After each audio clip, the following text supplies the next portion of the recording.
O Senhor esteja convosco. Proclamação do Evangelho de Jesus Cristo segundo Marcos. Glória a vós, Senhor. Naquele tempo, Jesus saiu e foi para a região de Tiro e Sidônia.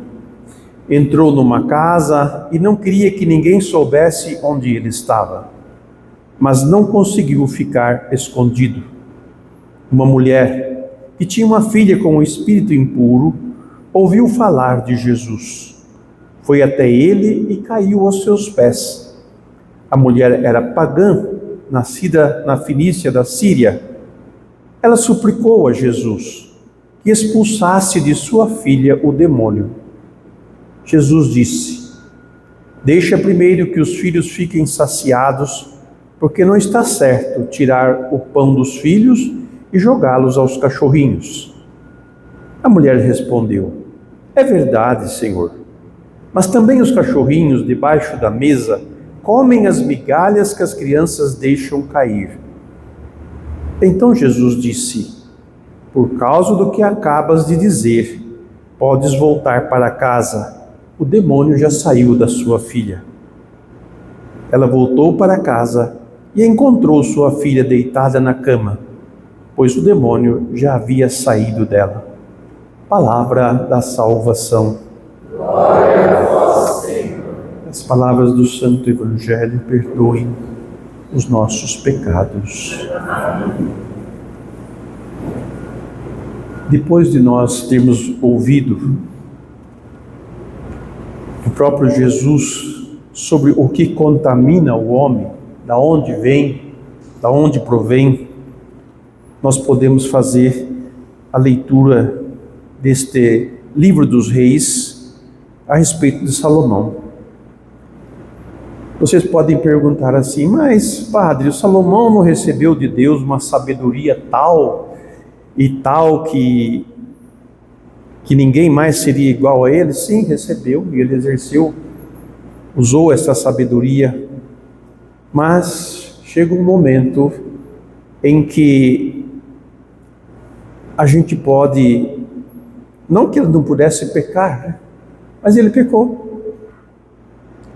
Como ele fez muitas alianças com os povos vizinhos, comercial e tudo mais, e cada vez que se fazia uma aliança, se ganhava uma esposa, né? Quer dizer, o rei que fazia aliança, ela mandava uma jovem para o harém do Salomão. Hein? E essas mulheres, como o próprio texto diz, né, tinham sua fé. E Salomão já estava no fim dos seus dias, né? Já estava como se diz, com o pendão caindo já, né? Então, ele vai consentindo algumas coisas, abrindo mão de algumas coisas, e isso a gente sabe que não agrada a Deus.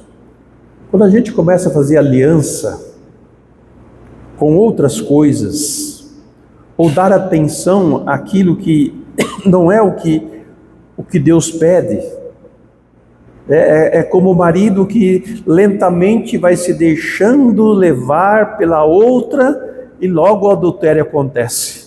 Ou a mulher vai se deixando levar pelo outro e logo o adultério acontece.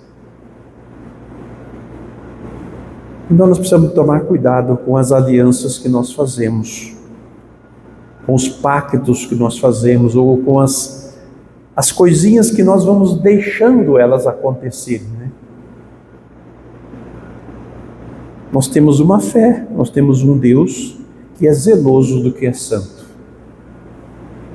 que é zeloso das coisas santas. Tanto que tudo tem consequência, gente. Tudo tem consequências. Se eu faço as coisas boas, elas têm consequências. Se eu faço as coisas ruins, elas têm consequência. E a consequência foi que o reino será dividido. Mas Deus deixará a tribo de Davi, o reino de Judá, a tribo de Judá, porque o reino foi dividido.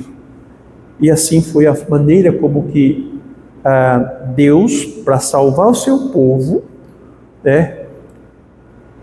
e salvar Salomão também. da sua maldade. Mas, irmãos, aprendido isso, entendido isso, que Jesus vai dizer também para nós no Evangelho, não de hoje, né, quem está de pé, cuidado para não cair. Então, a vigilância.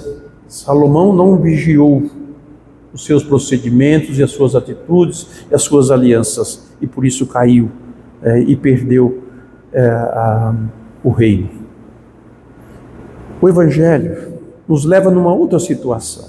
O desejo de Deus é formar um povo, capacitar um povo que leve a todos os povos a sua palavra de vida, de salvação. E ele escolheu o povo de Israel. Portanto, quando o Messias veio para Israel. Então Jesus, ele fez todo o seu apostolado, né, todo a sua ação dentro de Israel, mas a maioria das partes dos limites de Israel, entre Israel e os povos pagãos, como é o caso de hoje. Do texto de hoje, ele estava, né, na região de Tiro e Sidônia, né, nas divisas ali com os outros reinos, onde os povos vizinhos se aproximavam e o povo judeu tinha proximidade. Ele queria, a preocupação dele era formar os discípulos, não era fugir do povo dele, não, mas era formar os discípulos, porque o tempo dele era curto, vamos dizer assim. Ele precisava formar os 12, capacitá-los para depois eles poderem ir anunciar, né, além fronteira de Israel. Então, por isso que vocês vão entender a resposta que ele dá a esta mulher que pede para libertar a sua filha. Não é lícito que eu tire o pão dos filhos para dar aos cachorrinhos, né? Porque os pagãos eram chamados de cachorros, animais. Não pertencia ao povo de Deus, mas pertencia a Deus. E como pertence a Deus, também ela vai ao encontro de Jesus. Ela sabe quem ele é, ela sabe o que ele fez, então ela recorre a ele com confiança e com fé. E ele vai dar essa resposta, e ela responde de uma maneira muito bem que eu já falei para vocês, né?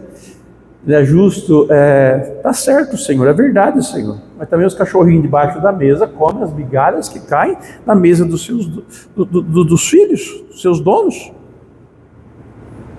O Senhor não precisa me dar tudo o que os filhos merecem, mas pelo menos me dá um pouco. Me dá uma migalha, pequena que for, já é suficiente. E Jesus, diante da sabedoria dessa mulher, ele diz: mulher, grande é a tua fé, pode ir, né? Sua filha já está curada já. Por causa do que acabas de dizer, podes voltar para casa. O demônio já saiu de sua filha. E assim aconteceu. Meus irmãos, estamos diante de um Deus muito bom, muito amoroso e muito justo também, e muito misericordioso. Então, no nosso caminhar de vida, sejamos fiéis até o fim. Como o compromisso matrimonial é até que a morte os separe, o meu compromisso com Deus é até o dia da minha morte. Então, cuidado com as alianças, com as concessões e com as coisas que podem tirar você o mérito ou atrair sobre você a ira de Deus. Porque nada ficará impune. Nada ficará impune. Mas não é pelo medo do pecado que a gente vai servir a Deus. A gente vai servir a Deus por amor a Ele. Eis aí a grande chave que vocês podem usar. O meu amor por Ele, a minha fidelidade por Ele. Maria, embora concebida sem pecado, era uma pessoa livre, mas na sua liberdade ela foi fiel até o fim. Aprendamos com ela e nos lancemos com confiança, viu? Sem medo. Sem medo de pecar, sem medo de errar, mas confiante em Deus. Não abandone ele em nenhum momento de sua vida, mas se deixe ser formado por ele. Porque assim o Evangelho chegou até nós também, depois de o povo de Deus ter recebido o Messias, que muito dele rejeitou. Mas nós não o rejeitamos, nós o acolhemos. Por isso vamos caminhar junto com ele.